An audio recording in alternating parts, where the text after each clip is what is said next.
I didn't scream, didn't argue, didn't throw plates or pack a suitcase in the heat of the moment. Instead, I smiled, calm, almost gracious. When Heather stood in my kitchen, arms crossed, telling me they needed the nursery done before the baby comes, obviously, I simply nodded. Even when Mom chimed in suggesting that we could convert your bedroom, at least for now. The baby needs quiet, and that basement room is fine for you. I didn't blink, because by then, I'd already done it. Transferred the deed, emptied the safe, rerouted my mail. The house they stood in, the one they thought they'd overtaken, was no longer mine. Not legally, not emotionally, not anymore. What they didn't know? I'd sold it. Quietly, efficiently. To a young couple who reminded me of myself 10 years ago, hungry for a future, terrified of being crushed by it. When they take possession in 27 days, Heather, her kids, and my mother would be evicted not by law, but by life itself. No court order, no screaming match. Just the clean, surgical snap of a boundary finally being enforced. I wasn't angry. Not anymore. I had passed anger a long time ago, somewhere between finding my childhood piano in the garage covered in their boxes and coming home to find my favorite armchair replaced with Mom's floral relic from 1986. No, this wasn't about anger. This was about reclamation. The quiet kind. The kind that doesn't ask for permission. The kind that changes the locks, packs the china, and smiles through dinner.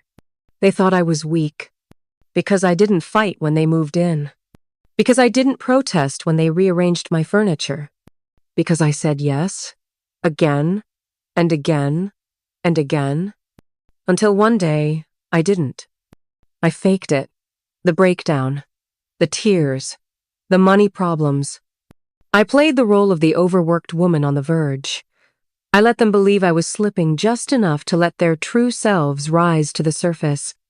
Heather started managing the groceries. Mom took over my laundry. They acted like saviors, martyrs, even ignoring the fact that the mortgage, the taxes, the bills were still in my name, still coming out of my account. I let them believe they were helping. I let them believe I needed them. And while they made plans to repaint my bedroom, I made plans to vanish. So yes, when Heather said they'd be painting next weekend and I'd need to move my things out of the master suite, I didn't argue. I told her, that makes sense. Because it did make sense. It made perfect sense to let them finish preparing a nursery. In a house they wouldn't even have access to next month. I grew up with 3 unshakable truths. We never had enough. Keep your mouth shut. And don't make Mom angry. My father walked out when I was 8. Mom never spoke his name again after that day, unless she was 2 glasses deep and muttering about how men were always the problem. My sister, Heather, was 4 years older and started bossing me around the moment she figured out how to weaponize Mom's indifference. Any protest I made was met with the same phrase, sharp and final. She's your sister. Let it go. In this house, you know your place. I learned silence. But I didn't forget. I learned how to observe who took what, who gave nothing, and who expected loyalty without earning it. I left home at 19. No goodbye. Mom called it betrayal. I called it survival. I worked 3 jobs. Waitress by day, delivery girl by night, receptionist on weekends at a second-rate law firm. No car, so I biked through the Portland rain, fingers frozen, delivering pizzas in January for tips that barely covered rent. But I saved. I studied. And I watched. Real estate wasn't a rich girl's game, like Mom claimed. It was for those who could stomach rejection, track numbers like breath, and read the twitch of uncertainty in a buyer's smile. By 27, I had my license and a second-hand car. By 30, I bought my first house. Not a mansion, not flashy, just solid. Mine. I remember the first night in it. I sat on bare hardwood floors, eating instant noodles, crying softly not from sadness, but from the sheer relief of it all. For the first time in my life, no one could enter unless I said so. I painted the walls myself, chose every lamp, every fixture, hung my college diploma in the hallway, something no one in my family ever saw me earn. The house wasn't a reward. It was a declaration, a silent scream that said, I made it out, and no one can take this from me. I didn't invite Mom to see it, didn't tell Heather I'd moved. I just lived quietly, deliberately, fully. Every morning, I made coffee and watched the sunlight stretch across the garden, thinking, this is mine, and no one will ever own me again. I was wrong. It started with a favor. Heather had just finalized her divorce. She showed up at my door with 2 kids, 4 suitcases, and the kind of teary expression that makes guilt feel like obligation. I just need a couple weeks, she said, until I figure things out. Heather had just finalized her divorce. She showed up at my door with 2 kids, 4 suitcases, and the kind of teary expression that makes guilt feel like obligation. I just need a couple weeks, she said, until I figure things out. I didn't ask what things were. I just moved my work laptop from the guest room to the dining table and told her she could stay, temporarily. 2 weeks turned into 4, then 8. The baby, well, not quite a baby anymore, smeared peanut butter on the walls. The older one kept sneaking into my office during Zoom calls to ask why my computer had so many boxes on it. Heather offered no apology, just a shrug. They're just being kids. I told myself it was fine. Family helps family, right? Then Mom called. I've been thinking, she said. Since Heather's already there, maybe I could come too. Just for a while. Rent's getting steep here. I paused. And that pause, longer than it should have been, was enough. Thank you, sweetheart, she said, before I even answered. I'll start packing. Within days, my quiet sanctuary had morphed into a multi-generational mess. Mom took over the kitchen.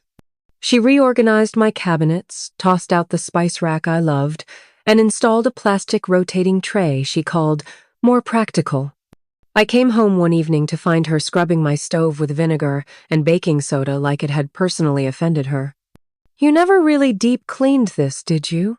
She asked, not looking up. Heather, meanwhile, commandeered the laundry schedule. You don't mind if I just run our stuff first, right? She asked, already loading her clothes into the machine I paid for. Then came the passive-aggressive commentary. Wow, your water bill must be insane. This detergent? It's full of chemicals. Bad for the kids. The kids spilled juice on my rugs. Mom brought over boxes of old family dishes I never asked for. Heather used my office printer for custody papers. And every time I asked gently, politely, if they had any updates on their housing plans, I was met with tears or defensiveness or the phrase I began to loathe more than any other. You know how bad the market is right now. They weren't looking. They weren't planning. They were settling. And I was slipping day by day into the role of caretaker, landlord, babysitter, ATM. It came to a head one Saturday.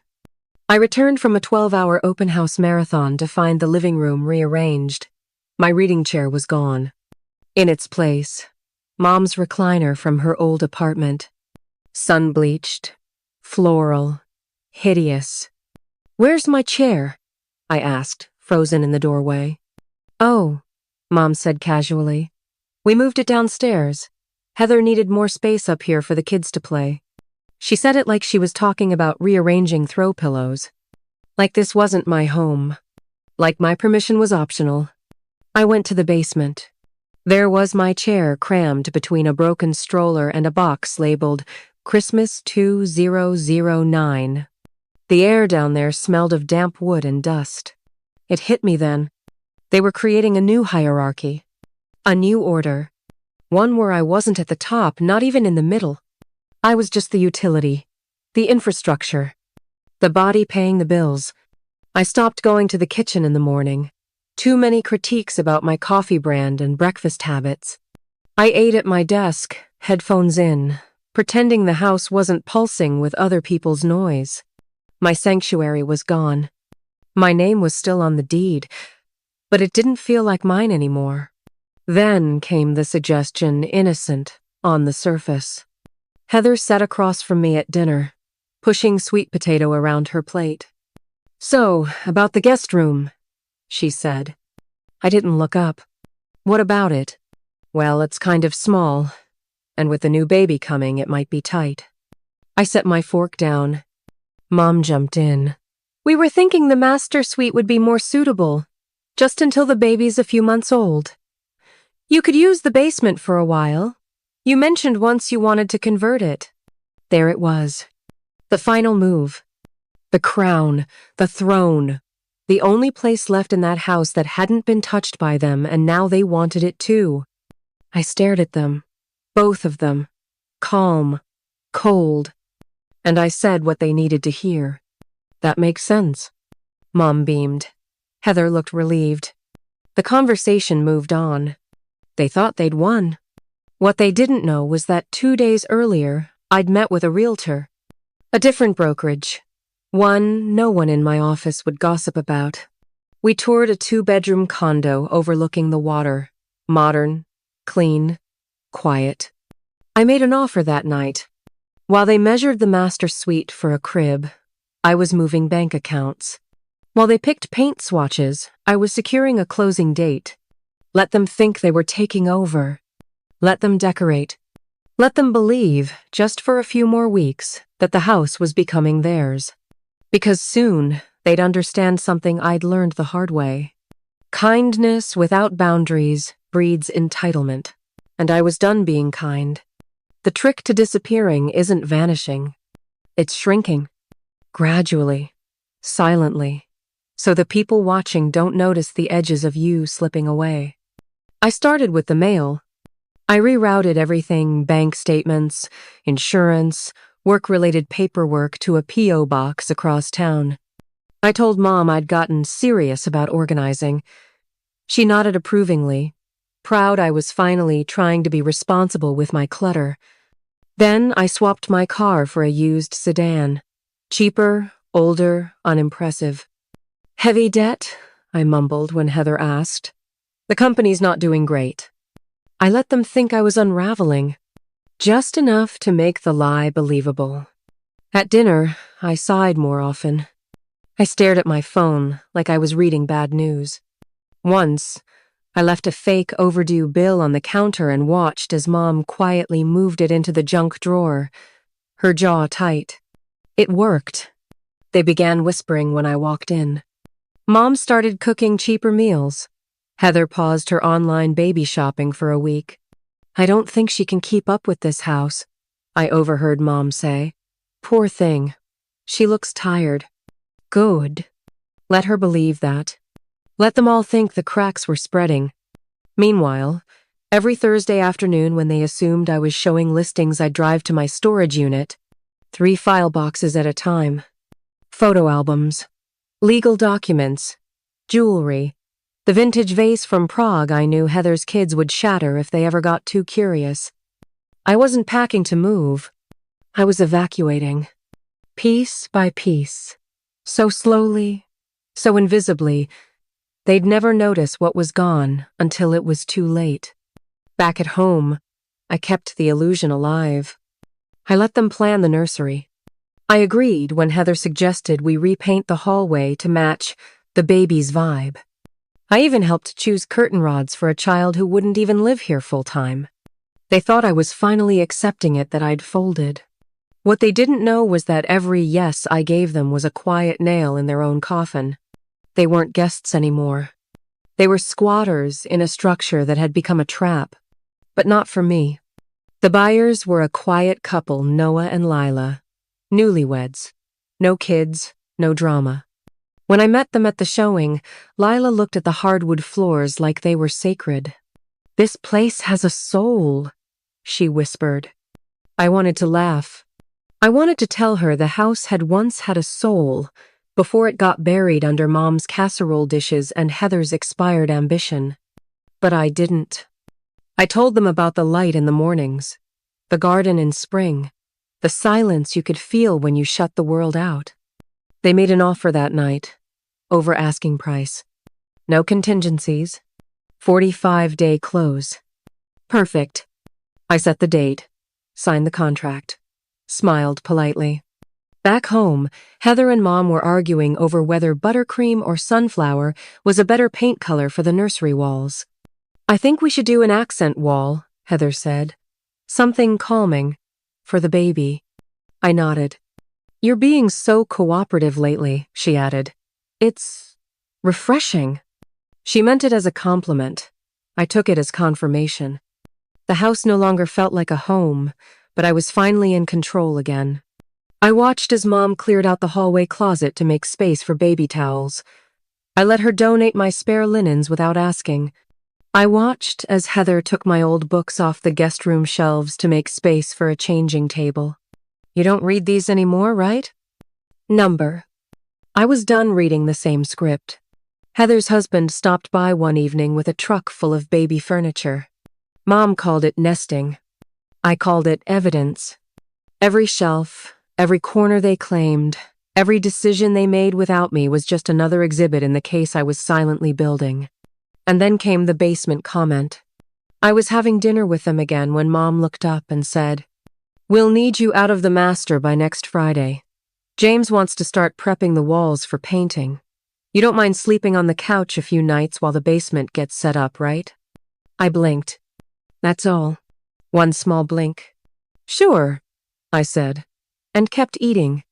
No one noticed that I didn't flinch.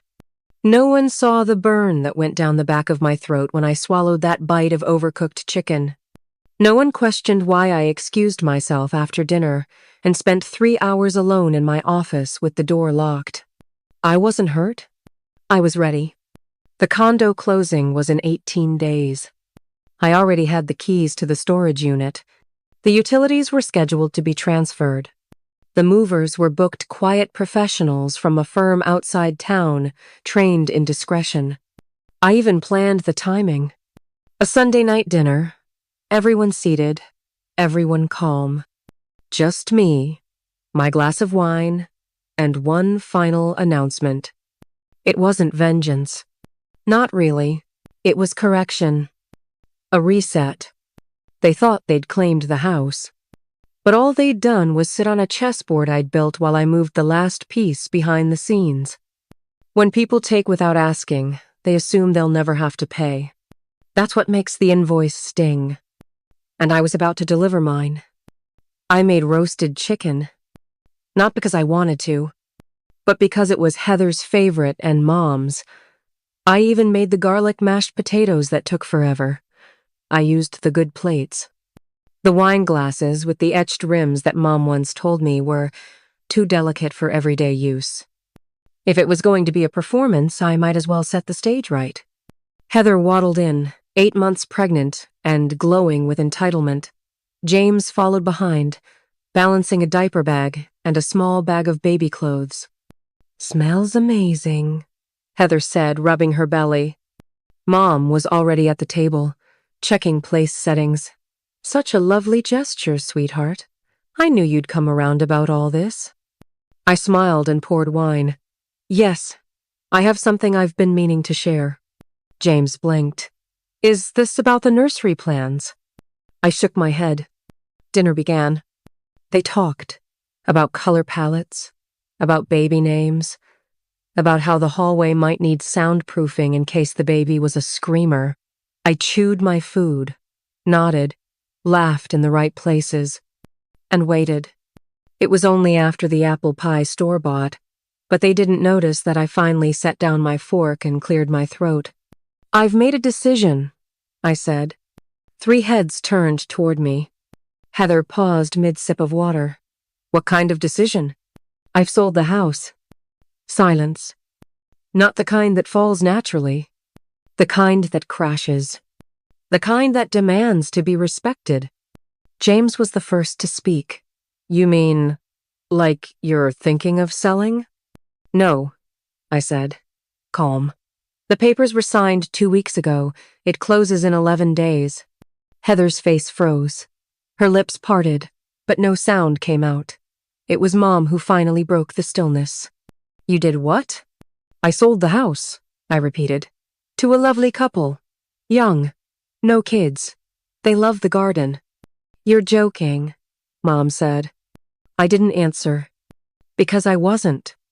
You can't sell the house, Heather snapped. We live here. No, I said. You've stayed here. You were invited. Temporarily. Her face flushed. I'm about to have a baby. I know, I said evenly. Which is why I arranged for a furnished rental apartment paid for the first 2 months. I'll cover the deposit and utilities. It's all in this envelope. I slid it across the table. No one reached for it. Mom's voice cracked. This isn't how family works.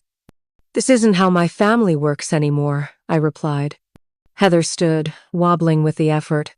You're kicking us out. I looked at her. Really looked. She didn't see me anymore, not as a person, just as a resource, a bank account, a square footage to expand into. I'm reclaiming my home, I said. You don't understand what this does to us, James said quietly. I turned to him. I understand perfectly. That's why I've handled it responsibly. With notice. With support. But I'm no longer going to sacrifice my autonomy for people who take me for granted. Mom's face was white. Her hands trembled in her lap. After everything we've done for you. You raised me, I said, voice still. That was your job. I didn't owe you a lifetime of repayment. Heather started crying. You've always been cold, Elena. Always putting yourself first. I laughed. Just once. A hollow, bitter thing. I put everyone else first. For 3 years. I paid the mortgage, the groceries, the bills. I gave up space, privacy, and comfort. You're punishing us, Mom whispered. No, I said. I'm choosing myself. James stood and put a hand on Heather's shoulder. Let's go. She's made up her mind. Heather rounded on him. You're siding with her? I'm not siding with anyone, he said. I'm just done pretending this isn't exactly what we've done to her. That silenced the room. Heather's face crumpled. You're both insane. She stormed down the hall, muttering something about ruining everything. Mom didn't follow. She just sat there, staring at her empty plate. I collected the dishes quietly, loaded the dishwasher, wiped the counters. Then I sat back down, the envelope still untouched between us. You still have time, I said. 11 days. The rental is furnished. Safe. Close to Rachel's school. She didn't speak. Not even as I stood and left the room. Not even as the door to my office clicked shut behind me. But I could feel it. The weight. The shift. The kingdom they'd built on borrowed ground had finally collapsed. And I wasn't the villain. I was just the one who turned off the lights. They didn't speak to me for the next 3 days. Not in words, anyway. Heather stomped through the house like a wounded monarch, slamming cabinet doors and dragging her feet for maximum volume. Her children, sensing the storm but not its cause, turned feral, whining louder, spilling more, breaking a lamp I'd inherited from a mentor who believed in me when my family never did. James stopped making eye contact. Mom grew still. She moved through the house like she was counting seconds.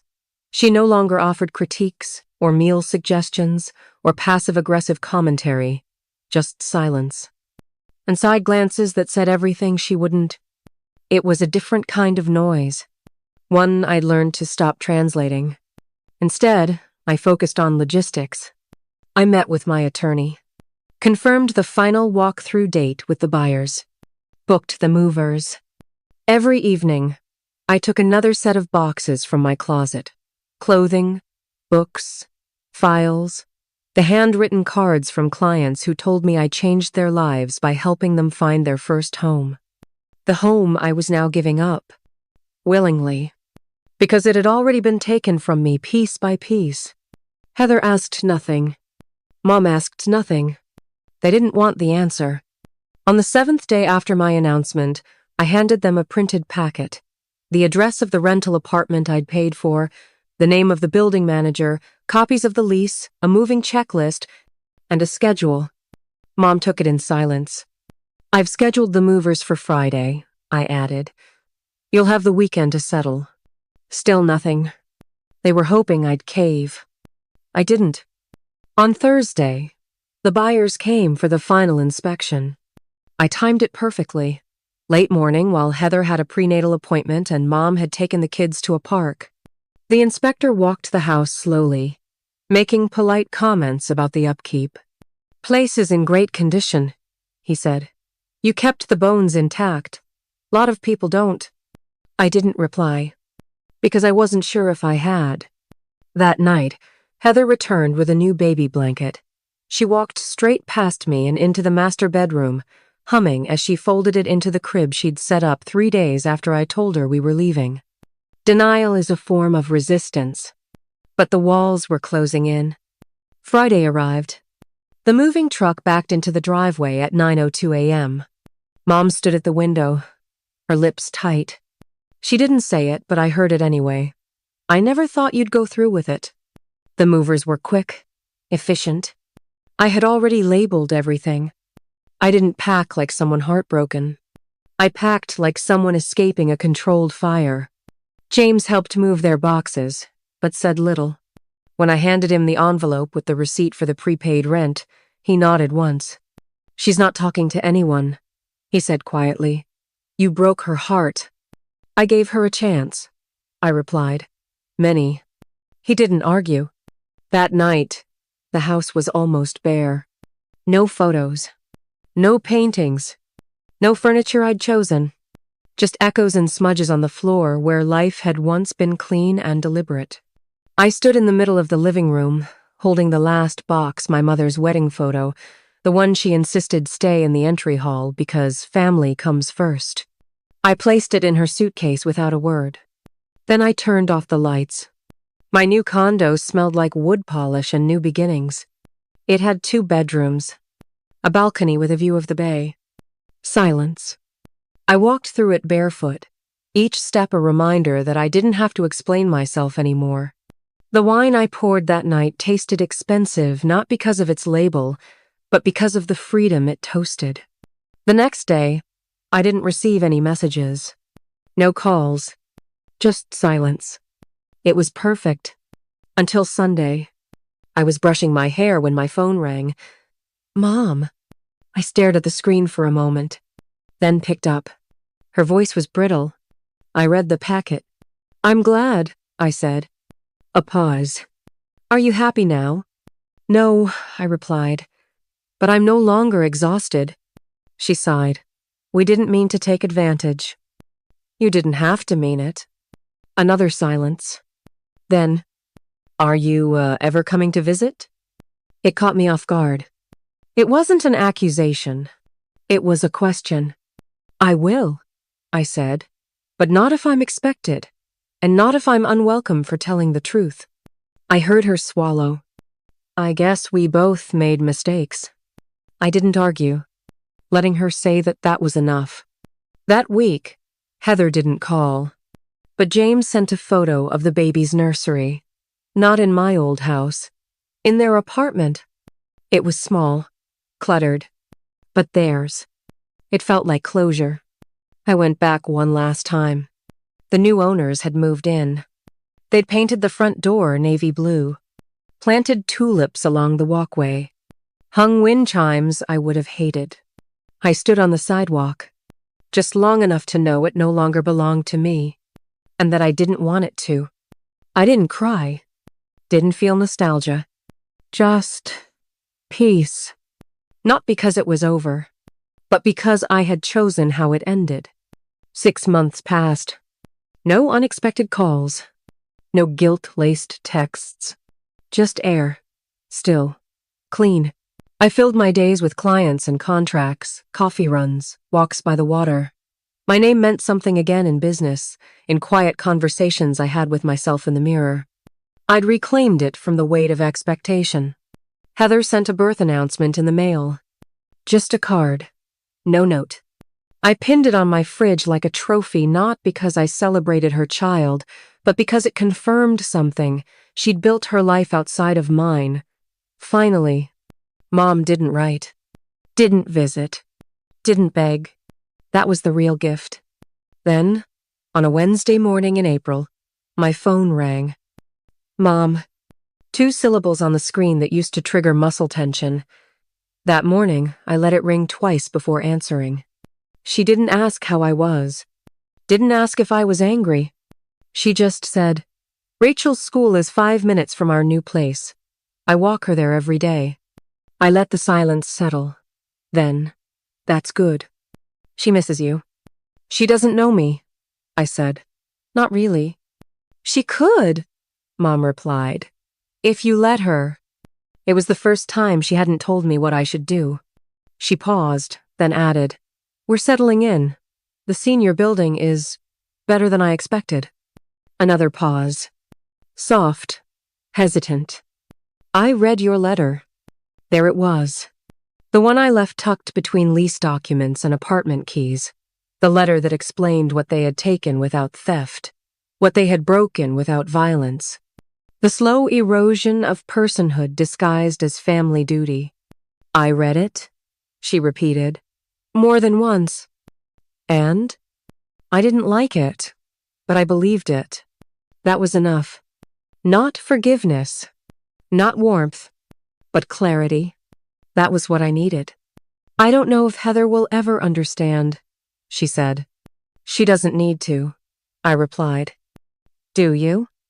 I didn't answer, because I didn't care. Forgiveness had always felt like a door I had to open for someone else. But now, I realized it wasn't a door at all. It was a lock, and mine stayed shut. A year after I sold the house, I invited them to dinner. Neutral ground, a quiet restaurant, linen napkins and water with lemon. No knives drawn, just words, carefully chosen. Mom arrived early. Heather came late, baby in tow, clinging to her like an accessory. James held the baby through most of dinner. Quiet, watchful. They didn't mention the house. Didn't bring up the night I dropped the bomb at the dining table.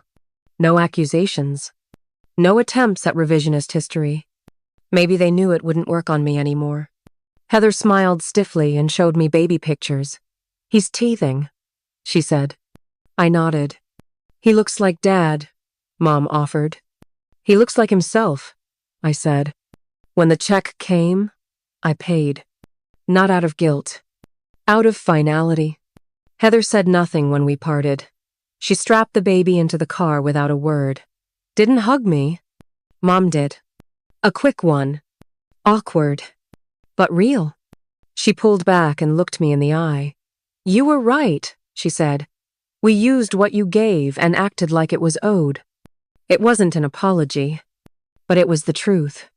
"I didn't do it to punish you," I told her. "I know." I walked to my car, the coastal air brushing my face. Behind me, they drove away, and I didn't watch them go. These days, I don't talk about the house. Not to clients. Not to friends. Not to the new couple across the hall who invited me to a game night. But sometimes, in quiet moments, I think about the door. The front door. Mahogany. Brass handle. Heavy. How I used to lock it every night and believe I was safe. That what I'd built couldn't be undone by familiarity, or guilt, or blood ties disguised as love. That door now belongs to someone else. Good. Because the real door, the one that mattered, was in me. And this time, I'm the one holding the key. No more open invitations. No more silent sacrifices.